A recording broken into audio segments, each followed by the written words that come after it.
Do I look ridiculous doing this? We are super happy with our dinghy setup, which we call the Tesla of the sea.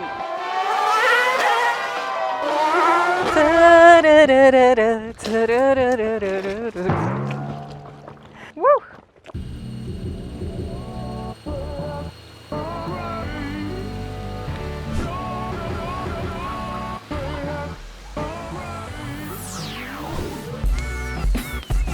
Most people need a car or some mode of transportation to get from their home to the grocery store or the bingo parlor. And on board Polar Seal, it's no different. We need our dinghy to get out and about to get supplies or to visit friends when we're not in confinement. On board Polar Seal, we have a really special dinghy because it's electric. In this video, we're gonna review and give you all the thoughts that we have on our dinghy setup. So we're gonna go over our TORQEEDO Traveler 1003 3-horsepower motor, and also our catamaran dinghy, which comes from New Zealand and it's called a TAKACAT. Hey guys, before we continue this review of arguably our favorite purchase ever when it comes to boat, we have some amazing news to share with you. This video is our very first sponsored video. Yay! And it is sponsored by Catamaran Supply. So Catamaran Supply is an online chandlery that sells our TORQEEDO and TAKACAT, but also marine electronics, boat accessories, and everything that makes your life easier as a cruiser. I think that what makes Catamaran Supply so awesome and unique, beyond the fact that they're friends of ours, which we're gonna go back later, is that they're focused on really great service for cruisers and environment-friendly products. We filmed this video in May of 2020 and we started talking to those guys, Anett and Will from Catamaran Supply, a little later in the summer, and immediately we became friends. They are cruisers, they sail their own catamaran, and they wanted to launch this online chandlery to serve cruisers. And my personal favorite on their website is this entire section where they sell plastic-free products for boats. So I have my little box here, and in my little box of plastic-free products there is some dish soap and this little brush for dishes. There is plastic-free SPF, which is super important when you live on a boat. You cannot live without SPF. A whole bunch of soaps and shampoo that are plastic-free and low impact on the environment. But I think we're gonna do a full review of this stuff later. So when we met Anett and Will, they're pretty much our age, but they're just great people. When we first met, we just immediately hit it off. And so for us, it's a great partnership, a great relationship, and a great friendship. So one of the objectives of Catamaran Supply is also to provide better information online, and they are developing a knowledge bank on their website, which they hired us to participate in. So Ryan is going to do another whole bunch of small technical videos for Catamaran Supply for their website. I think it's so cool because we're friends and it's a small business that we would have gotten behind no matter what, but they were like, hey guys, let's work together. They pay us, which helps us continue making those videos that we hope you like and enjoy. So it's truly a win for everybody. So have a look at the Catamaran Supply website if you need anything for your boat. And if you have any questions, you can hit up Anett or Will. Okay, so now let's go back to TORQEEDO and TAKACAT. Even before I knew I wanted to buy a boat, I knew I wanted an electric outboard, and TORQEEDO made this really cool 3-horsepower electric outboard that I knew would be perfect for our needs. So in fact, we actually bought this outboard before we bought our boat. So there are 3 parts to the TORQEEDO: the engine, the battery, and the tiller, and they can all be dismantled. The TORQEEDO is super easy to mount because it's not petrol, and you can store it anywhere in the boat. So it could be stored upright, sideways, laying down, whatever. You just need to plug in the cables, turn it on, put the magnetic key on the tiller, and boom, off you go. You can turn the speed up by turning the tiller counterclockwise to go forward and clockwise to go backwards. The TORQEEDO goes up to about 4 or 5 knots, but you're not going to win any speed records, and we've never really gotten it up on plane. So now we're going to talk about the things that we like and don't like about the TORQEEDO. And the first thing that we absolutely love is the weight. So the total weight of the TORQEEDO is about 14 kilograms, and half of that is located in the battery, which can be removed. So when we're going to remove the engine, what we do is we just take the battery off, hand it to the person on the boat, and then we take the shaft and the tiller off, and you can literally pick it up with one hand and pass it to whoever's ever standing on the boat. This is great, and when we're standing in an anchorage and watching other people lifting up their really heavy outboards, we know that we made a good choice. Another thing that we love is how convenient it is to store. So the nice thing with the Torqeedo is it can be stored anywhere in any direction. That's because there's no fluids in it. With a traditional petrol outboard, it needs to be stored upright so you don't have fuel leaking or oil leaking. The next thing is that because it's electric, we don't have to store petrol on the boat, which is another fluid, fuel fluid, and it's also flammable, so we don't have to worry about that, and that is really great. Another great thing about the Torqeedo is that there's virtually no maintenance. So on a boat, we have enough things to service, and adding another thing to the rotation is just something I don't want to do. About the only thing that you'll need to service on the Torqeedo is, well, charging the battery, and the seals will need to be replaced about every 5 years, or that's what Torqeedo recommends. The last big benefit is how quiet the Torqeedo is. When we got to the Caribbean this year, I was amazed how loud some of these outboard engines were. People would come up to our boat and idle, and we could not even hear what they were saying. So when Sophie and I go around, we call it stealth mode. And some of our friends don't even have any clue that we're at their boat when we roll up. Sophie and I have full conversations while we're underway, no problem hearing each other. Doesn't this really beautiful place put you in a really good mood and make you really happy? It's really nice, yeah. Oh, wow. So with all those benefits, there are a few drawbacks with our setup. The first being speed. We are definitely not going to win any speed records with our Torqeedo and TAKACAT.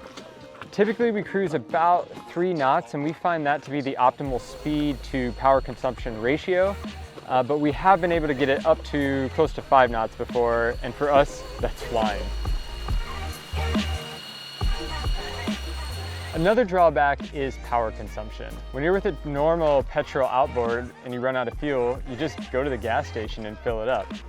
But with us, when we run out of electrical power, we need to take the battery out and charge it. The first charger that came with our Torqeedo was incredibly slow, so it took us about 14 hours to charge our 500-watt battery. Torqeedo did 2 things to address this though. They sell a fast charger, which we have purchased, and that takes the charging time from 14 hours down to 6 hours for this 500-watt battery. The second thing they've done is they've started selling a 900-watt battery, which is the same size and same form factor as the battery that we currently have on. The only problem with this though is that those batteries cost upwards of $900. So while we could buy 1, 2, 3 extra batteries, it's really not practical for us and most cruisers. For a budget. And for a budget. But that said, I have done a little analysis of what Torqeedo is charging for their batteries for price per watt hour, and they are relatively reasonable in terms of what other batteries are selling for on the market. So that's one of the drawbacks that we have is power. So before you buy a Torqeedo or any electric outboard, make sure that your power system or charging system on board the boat can support the charging of your electric outboard, or it's going to be a short ride. Another drawback is spare parts. Most petrol outboards, you can buy spare parts at any shop anywhere around the world. With our Torqeedo, we need the specialized Torqeedo parts, and that can be a little bit of a pain. Torqeedo does sell almost every part available to actually build your own Torqeedo from scratch on their website, but you have to buy it on their website and get it shipped in to wherever you are, and that can delay you for quite a while. With that said, we've had our electric outboard for over 4 years, and we have yet to have any issue with it, although, knock on wood. The last drawback is endurance, and this one's not really a drawback, it's more of like a neutral statement. But the electric outboard is really limited on the range that it can go. So when Sophie and I first got to the Caribbean, we did a little test to see how far we could take the Torqeedo. We went out to an anchorage really far away. We managed to get the Torqeedo going at a pretty slow speed to travel for about 1 hour and 45 minutes. So yes, it took us the whole way and died about 200 meters from our boat. The whole trip was about 5 miles there and back, and yes, I realized that a person could walk faster than what we were going in the dinghy, but that's not the point. We proved to ourselves that we could take the dinghy a long ways and for a long time. Almost. The last little note, because you are relying on the power in the battery and the charging systems on your boat, it is a little important to think about and plan out your dinghy excursions throughout town. There was a case when Sophie and I were in Portugal where we hadn't really thought about how much battery we had and went out to dinner.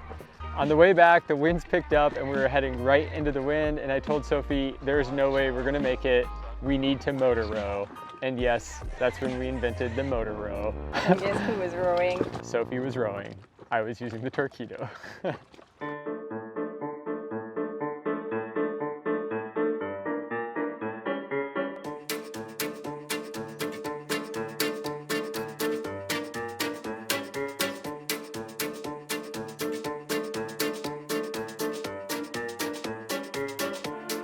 When it comes to sailing, there are monohull people and catamaran people. We play in both teams. I wish that there was a technical story about how we ended up with a catamaran dinghy, but the reality is that back in 2016, when Ryan and I needed to buy a dinghy, I was alone at Stockholm Boat Show on a Monday morning with a credit card ready to be set on fire. But none of the dinghy and outboard resellers at the Stockholm Boat Show took me seriously, and nobody wanted to tell me why I should buy their dinghy, but the TAKACAT guy. So, without knowing anything about dinghies, this is how we ended up with it. This is a TAKACAT 300 sports model because, of course, sports.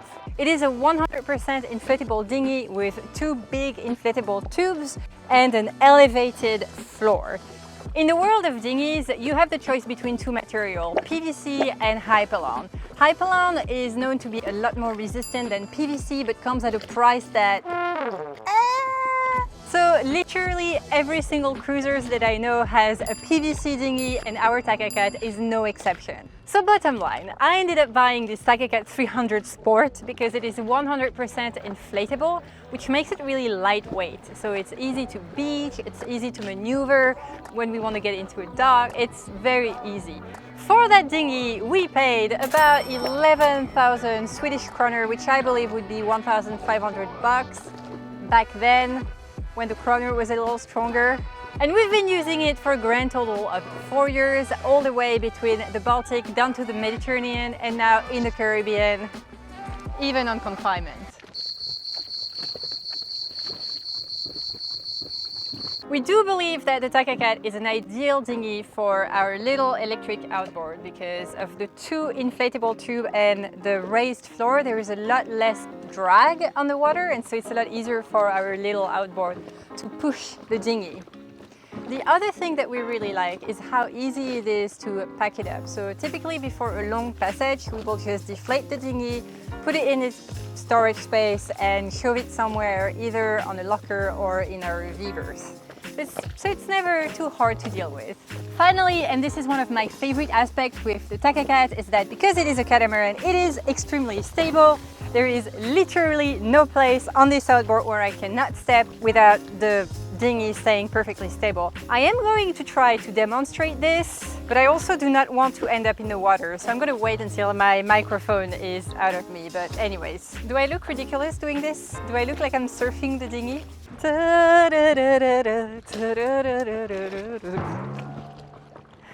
Woo!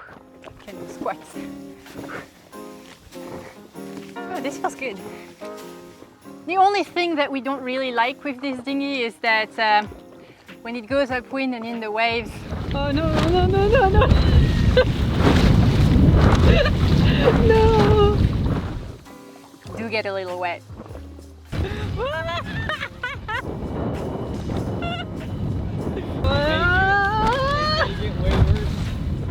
So there it is, our TORQEEDO T110 and our TAKACAT 300 Sport. It is a dinghy setup that gets us a lot of looks whenever we go to the dinghy dock, because although you start to see a little more of those, obviously we lock our dinghy everywhere we go, but we're not actually that worried about theft because literally no one knows how to operate this thing. It's like, hey, you look at it, what would you do, you know?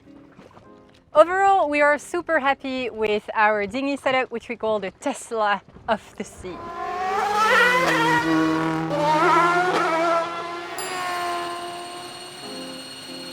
We have had the Tesla all the way from Stockholm down to the Mediterranean and all the way in the Caribbean. It's always been great to us. We are just a little bit worried about how it would be in, for example, the Bahamas, where you have to take your dinghy over very long distances.